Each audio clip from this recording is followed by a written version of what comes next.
नमस्कार मित्रांनो, जायकवाडी धरणाच्या पाणी पातळीनं 70 गाठली ही अत्यंत आनंदाची बातमी आहे. आज गुरुवार सकाळी 6 वाजेचे अपडेट आले आहे. रात्रभर नाथसागर धरणात किती आवक आली, त्याचबरोबर धरण किती टक्के भरले याची सविस्तर माहिती आपण या व्हिडिओमध्ये पाहणार आहोत. तत्पूर्वी चॅनलवर जर नवीन असाल तर चॅनलला सबस्क्राईब करून शेजारील बेल आयकॉन प्रेस करा.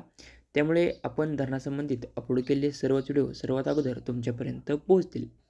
तर आज गुरुवार दिनांक 29 ऑगस्ट सकाळी 6 वाजेच्या अपडेटनुसार जायकवाडी धरणाचा पाणीसाठा 79.64 TMC इतका झाला आहे. तर यात जिवंत पाणीसाठा म्हणजेच उपयुक्त असा पाणीसाठा हा 53.57 TMC इतका आहे. सध्या नाथसागर धरणात 56,896 क्युसेकने आवक जमा होत आहे.